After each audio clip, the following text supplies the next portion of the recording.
Hello. Welcome, founders. 30 seconds early, but welcome. We got a belter of a topic today. I mean, I write a lot about mistakes, so to speak, of what founders may be making, and these are based on my experience, right? So I get a ton of pitch decks on my desk directly. So they come through LinkedIn, for example.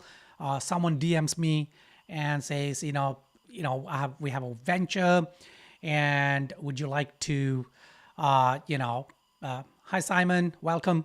Would you like to, take a look?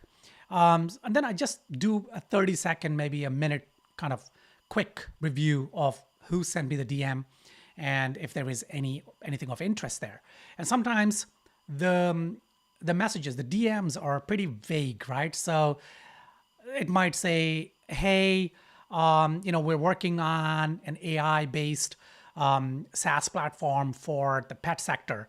I would like to jump on a call with you and discuss it. And I'm like, okay, what are you looking for? Don't be vague. Don't be kind of open-ended, right? So anyway, and then we get a lot of pitch decks come in through our syndicate, through our network. So what happens is, for instance, so the way the syndicate works, and this is for people who don't know how a syndicate in terms of angel investors works, right? So what happens is angel investors like myself, 3, 4, 10, 12, there are some syndicates which have 50, 100, but that's a bit too much. The syndicate that I am a part of, I've been a part of it for many years now, and we try to stay really small, about 12 angel investors. So what happens is all of us, when we get pitch decks in front of us, if they're not interesting to us as angel investors, we then put it out onto the syndicate network, right? So we have our own Slack channels and all that. And so somebody else may be interested in it. And so coming back to my point, mistakes, when I say common mistakes, and that's what we're looking at today. Yeah, a lot of people don't like to use the word mistakes, but I think it's okay because it is a mistake, right? It's unintentional for lack of, I don't know. I wouldn't say knowledge, but just awareness. So today we look at about 10 common mistakes, and I've written a lot about these mistakes. And today I just want to talk about it, right? So let's go on to that. Okay, so obligatory presentation, and then I'll open the floor for Q&A, and I promise I'll try and go really fast. Common mistakes founders make when raising seed funding. The first one, not doing enough market research.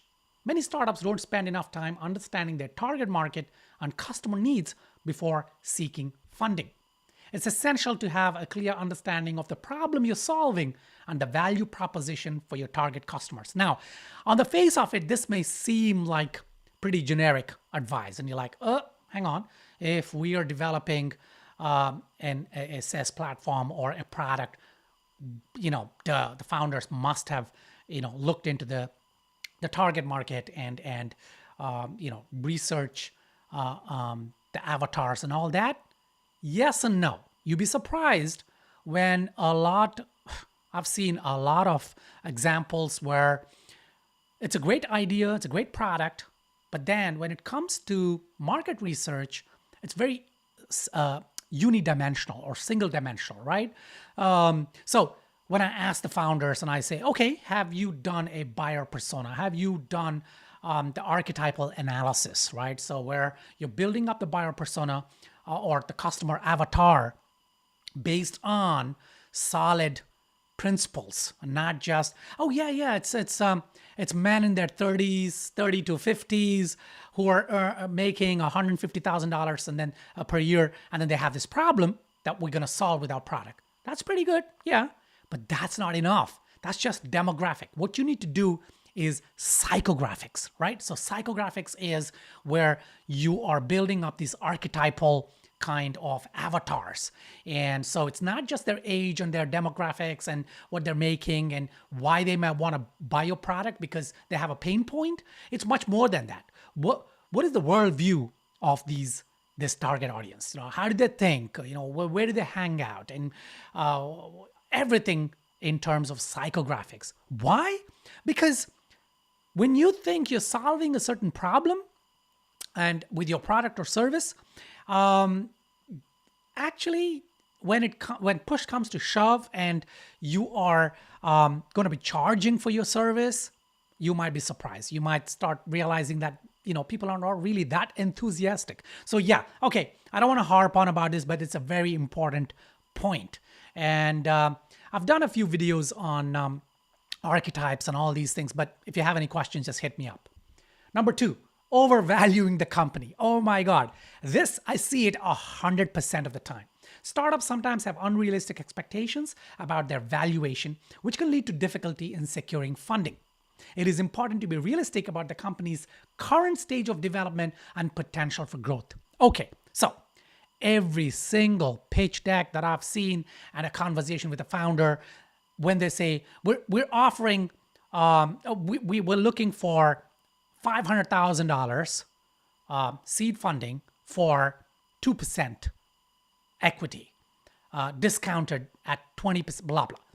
And I think, okay, so if you're, asking for $500,000 at 2%, that means you're valuing your company, wildly, right? And this is because it happens because founders are afraid of giving away too much equity in their venture at the seed round, which is awesome. That's the right way to think. But giving away too much, you're not going to prevent that by simply valuing your startup at an unrealistic valuation and then saying, okay, if I value it at, I don't know, 10 million, then the 500,000, I would have to give away a small percentage. It doesn't work like that because valuation is it should be real. It is what is your company worth now and what is it going to be worth later on. Now, when an investor is looking at it, okay, they want to know what it is worth now because they're putting their money into the venture as it stands now. It could be worth $100 million next year, but hey, it may not, right? It's a gamble. There's so many factors, there's so many variables, and it could be a war somewhere. It could be regulations changes. It could be inflation. It could be anything. And then your growth may not hit that valuation. So you cannot, think about and believe that valuation at this moment. Okay, that's a whole different topic. And you know what? I might do a live episode next week on how to really value your company. How do you do the evaluation in a realistic way, right? That's a different topic. So let's not go into that now, but think about it, right? Remember this. Overvaluing your company is a no with investors. No.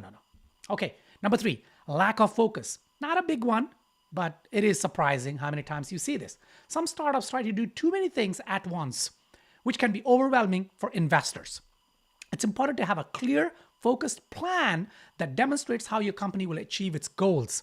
Now, what I'm trying to say here is I see again and again pitch decks that come in that talk about the problem they're solving, but also to try and build this expectations of an ecosystem around this. So they might say, okay, right now we're solving this, but then the customers in this sector also may want a learning portal. They may then look for service oriented. They may blah, blah, blah. Okay.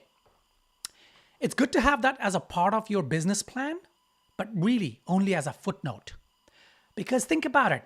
Investors, yes, they would be interested to say, oh, okay, so there is a lot more potential for this than just the current one. But then, like I say every single day, investors are not fools, right? They're not fools. investors, usually very experienced, they're sitting there, they've seen a ton of startups, they've probably invested in a bunch, they've had terrible disasters where they lost a ton of money, they've had some good ones where they made 3x, 5x, 10x, 100x. So you don't need to try and motivate them with future potential, right? You don't need to do that. Just leave it as a side note. Poor communication, OMG. Founders who struggle to articulate their vision and strategy may have difficulty securing funding. It's important to practice and refine your pitch so that investors can clearly understand the value proposition and potential for success. Now, a lot of founders think that the pitch deck, once they send out a pitch deck, that's it. That investors may just have questions. But hang on. In fact, even when if an investor shows interest, communication is everything. Your DMs, reply back to their email. It could be a WhatsApp message, a Slack, whatever it is that they initiate. And they might say, let's jump on a Zoom call, just a discovery call. I just want to know. That is a pitch. Okay, so they might say, I don't want you to present anything to me, but anything you say is a pitch. Every single touch point is a pitch. Your email is a pitch. So communication, my friends, communication, articulating, okay, doesn't mean that you need to have these really, stuffy paragraphs or sentences and then you keep reading them out. No, that's not what I'm saying. You need to have a very, very laser-like focus in terms of what your vision is, right? What your strategy is. Not just your product, what it solves, why now, and all those, yes, but primarily, and we're gonna talk about that in depth in another point. But communication is key. Not building relationships. Okay, I keep on harping about this, and you guys probably know a lot about this, but let's talk about it anyway. Networking is essential for startup success, and building relationships with potential investors and mentors is key. Building relationships. Make sure to attend events, meet with investors regularly, build a strong support network. Okay, so the point is that you need to be, okay, let's just take a step back. Let's say you're a founder, you're bootstrapping your venture, you're not ready to go for funding yet. Okay, so maybe your MVP is not ready or your pitch deck is not ready. At that time, you got to keep building relationships, okay, with investors. What that means is you don't just knock on an investor's door when you need the money. You need to keep building a relationship so that when the time comes, you then have a warm introduction yourself. Or that investor or that mentor or that entrepreneur or even other startup founders that have made it big, like they have 2 or 3 exits under their belt, and they've streamlined the process of building a startup and then making some money off it. Reach out to them, build a network, right? Ask them questions, engage with their content. And I don't want to go into that part of it. That's a lot of people talk about that LinkedIn, but it's look, you got to keep it genuine, right? Build a genuine relationship. And I know it's very difficult because everybody on LinkedIn, for example, or it could be Twitter, everybody is there to sell something, right? So it's difficult to build genuine relationships. It is really tough to build genuine relationships, but you got to figure it out. Maybe that's a video for another day. Failing to articulate a clear vision. Okay, a common mistake that founders make is not being able to communicate a clear and compelling vision for their startup. Okay, I don't know what's going on with my camera. Let me see. Let me see. Is that better? Yeah. Is that glitching? Seems to be glitching. So let me go back. That's better. Okay, so a common mistake that founders make is not being able to communicate a clear and compelling vision of their startup. It's important to have a clear understanding of your market, target customers, and value proposition, and to communicate this clearly and concisely to potential investors. Okay, this is what I was mentioning before. I think it was point 4. Okay, you really need to build a brand strategy for your startup, right? Even if you don't have your product ready yet, you're not ready for the market, whatever, right? Even if you're not ready for funding, build your brand strategy. What does that mean? A brand strategy is your brand story told effectively, right? And the brand story is not your origin story. So it's not how you came up with the idea. That's good. That's a part of the brand strategy.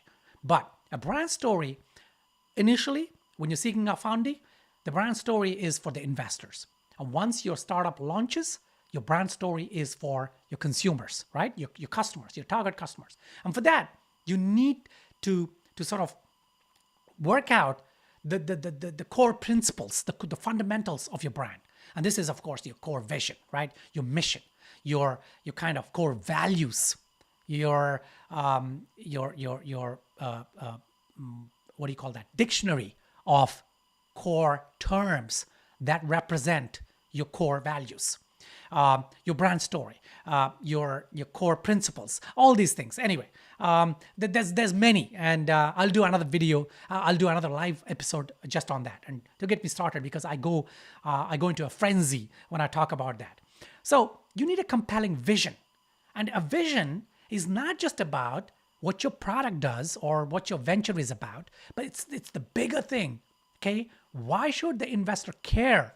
And I keep telling you, investors are not fools, right? So investors care about the bigger picture, not just the features or the problem you're solving, but a bigger picture, a 30,000 foot kind of a vision. What does your company stand for? What does your brand stand for? Okay, what do you stand for? What are your core values? What do you care about, right? Why do you get up in the morning to do what you do? Yeah, okay, like I said, that's a big topic. We'll go into that in a different episode. But yeah, you got to work out your value proposition. Value proposition is not just, I'm solving this problem and we are better because our platform uses, okay, those are all good value propositions, but you also need to have a startup value proposition, something that is compelling, that's something that the investor says, you know what, I actually agree. I'm glad you said that. And yeah, you know, you're someone I want to work with.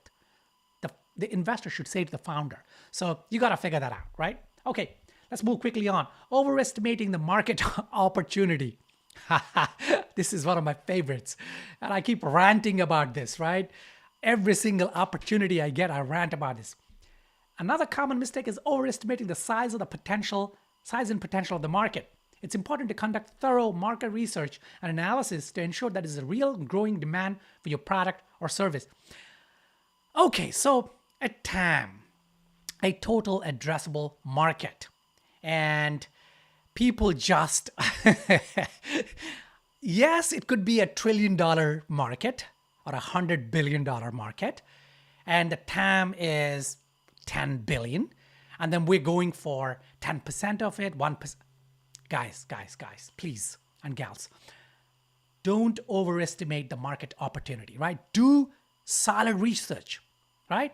Reach out to people who can help you understand the market opportunity. Pay someone for this, or pay a company to create that market research report, or find a mentor or an advisor who can then work with you to figure it out, because investors are savvy, right? They're clever. And they know, look, if an investor shows interest in your venture and is asked for your pitch deck, 80% of the time, they probably know your sector. That's why they're interested in the first place. Or they're part of a network that deals with your sector. So they probably have a lot of sector knowledge, right? Specialized, deep knowledge. So don't try to bullshit them, man. Don't try to put these huge numbers because you think that the investors are going to salivate looking at 100 billion, 10 billion, 1 billion. They won't. They're probably looking at it and laughing their ass off, right? So be very realistic. What that means is truly, it could be $1 trillion market, but look at your go-to-market strategy. Do you have one? If you don't have one, that's a whole different thing, right? We can talk about that in another episode, but Go back to your GTM and look at your GTM and then project the potential market you would reach through that GTM. If, for example, your GTM is going to be, I'm going to have 10 guys or gals sitting, manning some phones, and they're going to make some cold calls, and we're going to reach out to people. Look, yeah, in a miraculous universe, yeah, you may reach out, 1 million people a year, but realistically, what? You probably reach 1,000 people. You see what I'm trying to say? So your market, it doesn't matter if that sector is $1 trillion sector. That's not in. Yeah, don't get me started on this, man. I really get frustrated with this, and I keep harping on about it. And yeah, okay. Number 8, underestimating the importance of the team. OMG, yes, another big one. The team is a critical factor in determining the success of a startup. Failing to build a strong and capable team with relevant experience and complementary skills can be a major red flag for investors. Okay, 98% of the pitch decks that come on my desk, when I go to the team slide, it has 1 or 2 people, and they're usually co-founders, which is good. Look, maybe you're bootstrapping. Maybe you don't have enough money to pay people to come on and or all that. But team is not just the founders and the co-founders, right? It's advisors, it's mentors, it's people who have specialized industry knowledge who are interested in your project. And go and reach out to them. And they don't need to do any work. Say, listen, at the moment, I cannot pay you. But you don't have to do anything. If you believe in this project, would you be a part of my project once we get funding? And a lot of people will say no. Yeah, they'll say, no, you know what? I got no time right now. And, I already got lots and lots of inquiries. People, startups want me on their advisory team, and I charge. That's fine. But you will find someone who might say, actually, you know what? And of course, you got to do everything before in the proper way for someone to say, you know what? I believe in your vision.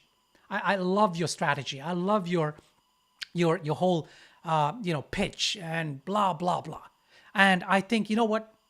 Once you're able to pay me, I would love to be a part of your project. And it's okay, right? If someone says pay me, I don't know why, people run away. Look, when someone says pay me, they don't mean right now, right? So anyway, you gotta build a good team. You gotta show a good team on the pitch deck, right? For investors to be interested in. Okay. 9, failing to demonstrate traction. Demonstrating early traction, such as user growth, revenue, or partnerships, is a strong signal of future success. Failing to demonstrate traction can make it difficult to secure funding. Okay, a lot of people think that traction means only revenue, right? When we say, do you have any traction? They're like, no, we're not. We're still in the MVP stage. We're not making any money yet. Hey, traction doesn't necessarily mean revenue. And investors are not stupid, right? Seed funding especially. If you're bootstrapping, and yeah, there are many startups who are making revenue even when they're bootstrapping and when they get to the seed stage, but investors know that 80% of the startups that are bootstrapping, that are looking for seed funding, they're not making any revenue. So when they say traction, it's not just revenue. There are other things such as growth, user growth. That's why you need to get your MVP out there and, invite people, get some users to start testing it. Because if you say, yeah, we don't have any revenue yet, but we have about 500 people on the system already, they're testing it out. And these are just, random users. They're not paid testers. That's good traction, right? Or partnerships. You could say, well, this is a leading complementary kind of a brand or service within our sector. And we have a letter of intent from them that if we deliver on this solution, this platform, this whatever, they may be interested in, partnering with us. That's good. That's traction, right? Okay. So have at least one element of traction in your pitch deck. My friends, Figure it out, right? Okay, number 10, ignoring legal and regulatory compliance. Okay, this may not apply to everyone, but it's something to think about. It's a lot of people don't think about this, especially if you're a tech startup and you're dealing with AI, or you're dealing with, I don't know, data, privacy, user details, and all these things. Startups need to be aware of and compliant with relevant laws and regulations. Failing to comply with legal and regulatory requirements can lead to legal and financial problems down the road. And more importantly, you know what? Not talking about it, not even mentioning it in a pitch deck, that's criminal, right? So, and like I said, investors that would be interested in your pitch deck, they probably know about your sector. So they know, the laws and all that. Compliance. So if there is anything that needs compliance, mention it, right? It doesn't mean you need to be compliant. That's down the line, but at least now mention it if you're in the process of building your software, whatever it is, right? So that is the last one, and that is my obligatory kind of slide deck, right? Those are the 10 common mistakes. And there's many more. I'll probably do part 2 another day. Let me go quickly to see if there's any questions for me. What's the strategy when it's really a complex offering, AI-based maybe, or complicated financial instrument? And this is to slide 6. Okay, let me go to slide 6 and see what that is. Yeah, just bear with me. Failing to articulate a clear vision. Okay. Simon, that's a great question. So Simon asks, what I said that you need to articulate a clear vision, right? And he's saying, what if the idea is complex? And it could be AI, it could be crypto, or it could be a financial instrument. It could be a fund that leverages several different instruments, or, all these things, right? And some of these ideas are really complex. Okay. There is a 2-part to that. The first is that if it's a really complicated solution to a complicated problem in a complicated sector, then the investors would probably be up to speed on that, right? They would understand. And therefore, you can be very, very detailed in your pitch deck. But you do have to articulate that into a vision, okay? Because think of it as, what if the investor in front of me has no experience with this sector, but they're excited by this. They want to get in, and they think, okay, you know what? I don't want to be a lead investor, but if someone else is pitching in, I don't want putting, $500,000 into it. Now, how would I, 10-cent style. How would I explain this to a layman? Think of it from that angle and tie that back to your vision. If, for example, like Google, they wanted to categorize and catalog the world's information, right? That is their vision. But their product is an algorithmic search engine that uses hash tables and, that uses page rank, the flow of reputation between pages through links and blah, blah, blah, blah, blah. But their vision is that they wanted to catalog and make relevant the world's information. So you need a tagline. You need something to articulate your vision, and then the details. 10-cent. Now, okay, to be honest, when you have something like Alphabet or 10-cent, when they have 100 products, you know what? They're probably not pitching a seed funding round. So they probably started with a simple premise and then later on picked other things. But what I'm more interested in, Simon, is, the BlackRock thing we were talking about and your own fund we were talking about through messages. That, yes, that probably needs to be articulated, because I read through that and I was thinking, okay, this sounds complicated. And I'm not a financial guy, right? So I have partners who are well-versed in finance. They've been managing hedge funds, so they understand that. But someone like me, I don't think I would understand a lot. Well, I do know, financial aspects because I've been in the startup world forever. and I've angel invested in a ton. I've advised, literally hundreds of startups, and I've exited successfully 4. And so I know a lot of the financial implications in the startup world, but I don't know, for example, financial instruments, leveraging in the stock market, and all that. So yeah, articulating that is important. All right, people. Questions, come on. How to explain it to public as a product? Okay, give me an example, Simon, and let's try and talk it through, right? Give me an example, and let's see if we can talk about it as a product.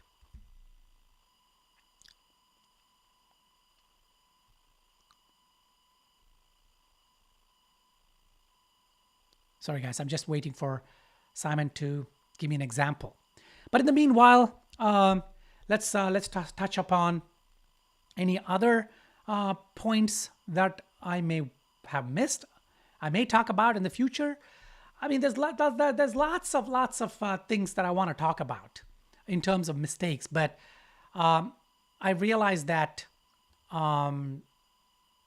okay, Simon has come back, says, so mortgage-based securities where the house is a venture. Okay, and I can understand this. I don't know about mortgage-based securities, but I can talk about something else that I'm currently actually investing in. This is to do with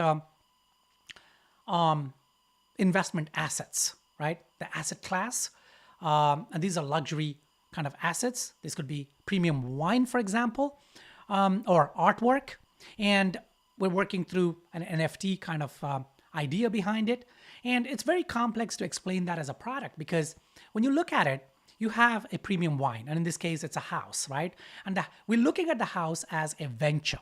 What that means is the house, you invest in that house, and the house is a business. So, and look, Simon, I might be talking through my ass here, right? I don't know the exact details of this. So I'm just picking that up and running with it so that we can talk about it and use it as an example. So I may be completely wrong, but this is not about right or wrong, because I'm not trying to provide answers, specific answers on this live show. What I'm trying to do is helping founders the way to think through these things. And that's where the value comes from.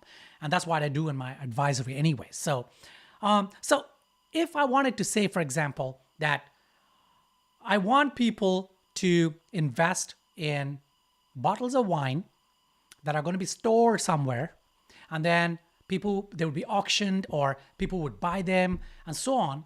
And every time a transaction happens, you get a part of it, right? Then I would look for an analogy. I would look for an analogy in the real world, completely like in the retail sector. This could be a store. This could be a supermarket, something like that. For instance, your mortgage-based securities where the house is a venture. If you were to extrapolate that to a supermarket, what would it be? What is this house in terms of the relationship between the supermarket and the consumers? When they come into the supermarket, they're buying some stuff, they're leaving. Is there a connection? Can you find a connection? That's the way to think about it, right? So, and I'm not saying dumb it down, because someone who is looking at your pitch deck and potential investor in the mortgage-based securities sector, they probably know what you're talking about. So you don't really need to dumb it down. But then the odd fish like me may be interested in this. So for them, it's always good to, yes, you become the investment banker. I love that. So the person who invests in this, and it's broken down, just like tokens, right? They become investor bankers. So everyone who invests becomes an investment banker. Now, what is an investment banker? You can take an analogy of the investment banker and explain what an investment banker does, right? And that way, you're communicating. You're communicating the vision of this product without going into the technical details of what this security is, how it is, transacted, what is it regulated by. All those will come in the appendix and all that, right? I hope that helps. But yeah, so guys, it looks like there are no other questions. We're already past the half an hour mark. I hope you found this episode, live episode, interesting. No, unfortunately, no one came online to jump on the video call with me, but maybe next time. You know, let's go for a time when you can jump on a live call with me. That would be fantastic. You can ask me questions and all that. All right. So tomorrow I come back, another episode live, 10:30 Eastern Standard Time on LinkedIn, on Twitter, on YouTube. If you have any questions, DM me. DM me on Twitter if you're on Twitter, or DM me on LinkedIn. It's Bunigala, Mash Bunigala. And ask me questions so that I can answer them in the live call. All right. Till my next live episode, go forth and prosper. All right. Take care, guys. Bye.